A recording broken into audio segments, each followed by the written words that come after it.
I didn't grow up in a house with guns. I don't hunt. I personally abhor hunting. But I was given a gun by a friend when I was 21 to carry in my purse for self-defense, and I was taught how to use it.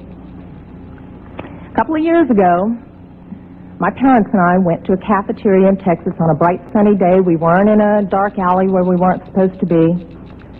And as you all know the story, this madman drove his truck through the window. And he began shooting. Well, immediately, my father and I got down on the floor and put the table up in front of us. And this guy kept shooting.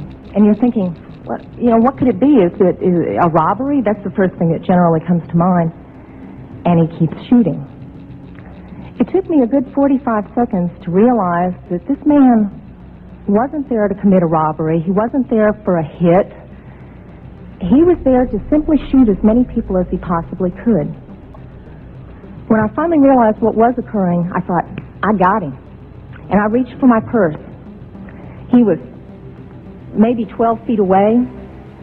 Is it possible my gun could have jammed? Sure. Is it possible I could have missed? Sure. But I can tell you I've hit much smaller targets at much greater distances. But then I realized that a couple of months earlier I had made the stupidest decision of my life. I took my gun out of my purse and left it in my car. Because as you well know, in the state of Texas, it's sometimes a felony offense to carry a gun in your purse. I can tell you that I'm not mad at the guy that did this. As he continued, it was obvious that he was a madman. My father, at that point, said, I've got to do something. I've got to do something. He's going to kill everybody in here. And he rushed the man. No way. This guy turned, shot him in the chest. He went down, was obviously mortally wounded. For whatever reason, that made the man change directions and go off to my left. Shortly thereafter, someone at the back of the restaurant broke out a window. When I saw what looked like an opportunity to escape, I turned around and I grabbed my mother by the shirt and I said, come on, we've got to run, we've got to get out of here. And then my feet grew wings and I was out the back window. As soon as I got out, I realized that my mother had not followed me out. And as I learned from the police officers, she had crawled over to where my father was and cradled him until the guy got back around to her, put the gun to her head. She looked up at him, put her head down, and he pulled the trigger. My parents had just had their 47th wedding anniversary. She wasn't going anywhere. As I mentioned, I'm not really mad at the guy that did this. And I'm certainly not mad at the guns that did this. They didn't walk in there by themselves and pull their own triggers. The guy that did it was a lunatic. That's like being mad at a rabid dog. I'm mad at my legislators for legislating me out of the right to protect myself and my family. I would much rather be sitting in jail with a felony offense on my head and have my parents alive. Why is it that they think it's okay to create laws that prevent law-abiding citizens from carrying firearms in certain locations when it's already been demonstrated and proven a number of times that people who don't obey the law and are hell-bent on violating the law or creating damage or shooting a lot of people aren't going to obey the law in the first place? Is you're making people who decide to do the right thing and obey the law, and you're turning them into victims. That's dangerous. It's naive and it's stupid. Gun-free zones don't work. If you're not going to effectively put up preventative measures such as metal detectors or have cops at every entrance, gun-free zones don't do anything but make victims of the people who abide by its laws. Plain and simple. Whether you're against guns or for guns, the concept of a gun-free zone, it just boggles my mind, especially considering the consistency by which we're getting these mass shootings. They don't work. Gun-free zones don't work and they're dangerous.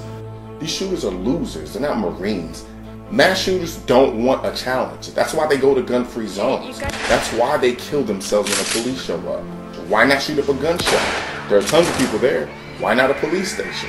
Because they don't want a challenge. And it's incredibly frustrating trying to kill someone who's also trying to kill you.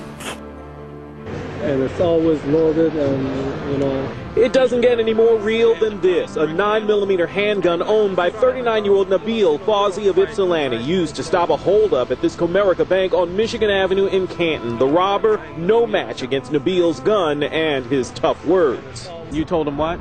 You're not going to rob this bank today. And he said, I have a bomb. I said, I don't care, but you're not robbing this bank today. And Kathy, it was just after 7 o'clock last night inside this Aldi store here at 76th and Villard. At least one of the men stormed in there waving a shotgun despite the presence of 2 unarmed security guards. Still, the 2 couldn't have counted on a customer legally carrying a concealed handgun who opened fire on them. Milwaukee police responded to the report of an armed robbery and shooting inside Aldi at 76th and Villard, only it turned out the shooter wasn't one of the robbers. Instead, he's a 35-year-old Milwaukee man, a customer, who just got a concealed carry permit allowing him to carry a weapon. One of the suspects, a 20-year-old man, was shot and is being treated at a hospital. The other is in custody, too. Police believe they're linked to a string of similar robberies. Right across the street from the Aldi, Larry Rowell's Hart Automotive has been victimized recently, too. Just this weekend, wheels and rims were stolen right off a vehicle in his lot. He just got his concealed carry permit, too. Have you ever thought about what you would do in that situation? I mean, this is right across the street from your business. I would do the exact same thing. If I felt that he was threatening people's lives, I use my gun on him, too. I'm really happy because now the criminals are going to be afraid, because who knows who's going to have a concealed carry or going to have their weapon on them. Nobody's going to know if the other guy has a gun now. I think it evens, levels the playing field. A robbery suspect is dead after a late-night robbery in Inglewood. Investigators now tell us a store customer gunned down the suspect. Police say the suspect purchased a knife inside the downtown Smith store and then turned it into a weapon. And then he pulled it out and just stepped right outside the Smiths, right in between the foyer, and just started stabbing people and yelling, you killed my people, you killed my people. Within seconds, the knife-wielding man seriously injured 2 people. There was blood all over. One got stabbed in his stomach, and one he got stabbed in his head, and he held his hands. He got stabbed all over his arms. Then, before the suspect could find another victim, a citizen with a gun stopped the madness. A guy pulled a gun on him and told him to drop his weapon or he would shoot him. So he dropped his weapon, and then the people from Smith's got him. And officers had high praise for the gun-carrying man who ended the hysteria. This was a really volatile situation that could have gotten even worse. I mean, we can only assume that, judging from what we saw, it could have gotten a lot worse. So he was definitely in the right place at the right time. Dozens of other shoppers who too could have become victims are also thankful and still in shock from the experience. Scary, actually. It's really scary.